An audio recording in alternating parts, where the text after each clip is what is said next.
Black shirt तो लड़की में जचेला, लड़का समय से ना जचेला कि वो ऑलरेडी करिया करिया रहला सब का तो नहीं इतना करिया रहला सरे चश्मा लगे बस हरियर का ललका पियर का तनी के मुंह पे बढ़ जेबा खोम नहीं ना करे से हम तो बिल्कुल ना करनी, हमें नेचुरल ब्यूटी ह तरीका के कोरियवा कहे नी लइका सन के तो ई डायलॉग सुन के कमेंट तो करत हियन सन।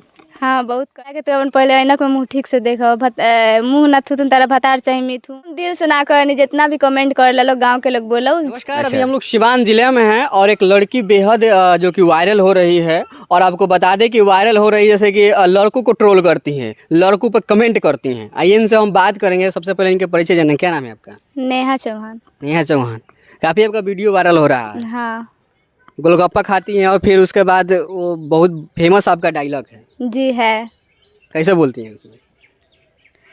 हे नहीं बे आज के बाद कहल छोड़ दी हस कि लड़की फुचका खाए से तो होते होते मुँह बाय से तहनी के औकात बार एक गो फुचका खाए के हमने तो एक बार में 200 के 300 के खाने से लड़की से कंपेयर बिल्कुल भूल के मत करे हमरा से बिल्कुल ना। हम है natural beauty. Natural beauty? Natural beauty बा? हाँ। कोनो क्रीम व्रीम की यूज ना होला? ना बिल्कुल ऐसा ही बा चेहरा? हाँ। अच्छा का करे नहीं रुआ अभी कुछ ना वीडियो बनावे नहीं। वीडियो पढ़ाई ना करनी? पढ़ाई करत नहीं, बस पढ़ाई बंद हो गई, पापा डेट कर गलन तो। अच्छा पापा डेट कर गए तो बंद हो गई, कहीं ना कहीं फाइनेंशियल कंडीशन ही आ गल रुआ लगे तो अब खाली वीडियो बनावे नहीं? हाँ। अच्छा वीडियो कब से बनाओ तुम लोग? 1 मंथ से। 1 महीना से? 1 महीना में काफ़ी जो कि वायरल हो गई बनी। हाँ। अच्छा कौन तरीका के और कंटेंट रुआ डाले नहीं वीडियो में? ये करिया वारिया बोले नहीं बस। हाँ हाँ हाँ। अच्छा का करे के विचार बा आगे? आगे मतलब हम अपने दम पर मतलब आगे बढ़ल चाहते नहीं, अपना बोली से मतलब कॉमेडी बना के हंसे हंसा के दम रखे जी। काफी मुस्कान बा चेहरा पर। हाँ। अच्छा नेचुरल ब्यूटी के पीछे का बा और कौन कौन डायलॉग बा, कौन कौन थी बार फेमस? बहुत डायलॉग फेमस बा हमार। तनी एगो दूगो बोली।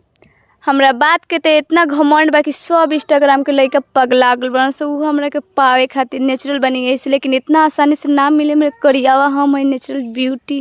Natural beauty. अच्छा ये सब कहाँ से केहू बतावेला? ये सब लिख के स्क्रिप्ट बतावेला कि ऐसा ही अपने से? केहू ना बतावेला, हम अपना से अकेले बानी, अकेले बनावे नहीं। अकेले बनी? घर में के बा? भैया बा लोग, माँ बाड़ी, हम एगो तो वो लोग अपना काम से मतलब रखेला लोग। शादी उदी हो गल बा हमने से सब उतना ना। अच्छा तो हम भैया से ना चलेला लेकिन फिर भी अपना परिवार में अपना से सब कुछ बनावे के भाई सब। हाँ। कंटेंट क्रिएट ई दिमाग में ये तरीका के कब से मैं चले लागल जैसे कि ई का करी? मतलब हम सोचनी कि पैसा के भी प्रॉब्लम रहे तो हम सोचनी कि अलग एगो ट्रिक अपनाओ तनी तो 3 दिन बाद वीडियो डालनी न सोशल मीडिया पर जब काम करे लगनी 3 दिन बाद डालनी तो वो डायलॉग हमारे फेमस हो गए 1 के दिन में। अच्छा कहाँ से दिमाग में ये आ गल? कहीं गई लोग हम लोग मार्केट कहीं? अक्सर कहीं कहीं जात रहे नहीं, लेकिन कहे का मतलब सोचनी कि जहाँ जहाँ जानी ये सब होत रहे काहे ना हम यही सब की वीडियो बनाई वायरल हुई। अच्छा ऐसा वीडियो बनवला के बाद सोचनी ना कि गाँव जवार के लोग का कही? कुछ ना करे, बस कहे लोग कि वीडियो बनाने से अच्छा बा भाग के बियाह कर ली तो ठीक रहा, ये सब खराब हवे। मतलब बहुत नीचा लोग बोलेला कि भाग गल ठीक ओमे इज्जत ना जे में जाई।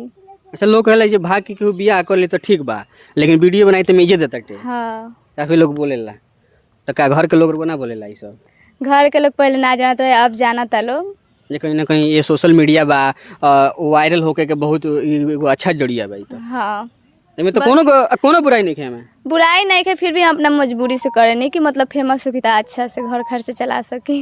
अच्छा कहाँ काम करें? इंस्टाग्राम पर और कहाँ? फेसबुक पर भी का आईडी हटे? तासु ब्लॉग 9835। ये कौन सी आईडी है? ये इंस्टाग्राम के और फेसबुक के दोनों के सेम बावे आईडी।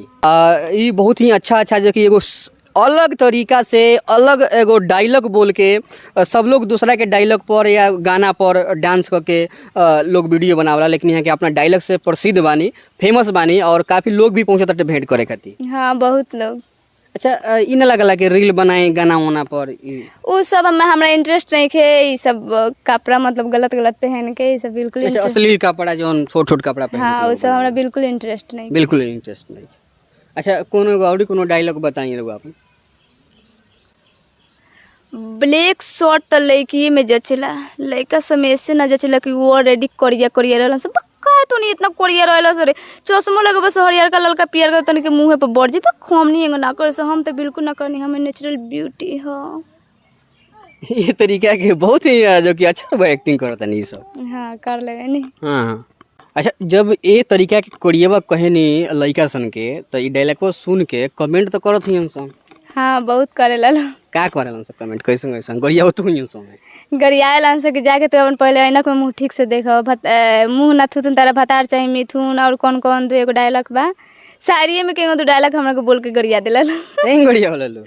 हाँ अच्छा तो ई जोन करे नी तो लोग के तो खराब लागेला तो वो काहे करे नी? बस हम दिल से ना करनी जितना भी कमेंट करे लोग गांव के लोग बोलो। अच्छा तो ई जब करे नी तो कमेंटवा खराब लागत हुई बहुत, कैसे कमेंट गंदा लोग करता तो खराब लगे लेकिन हंसी बहुत आएला कमेंटवा देख के और बना देवे नी वीडियो।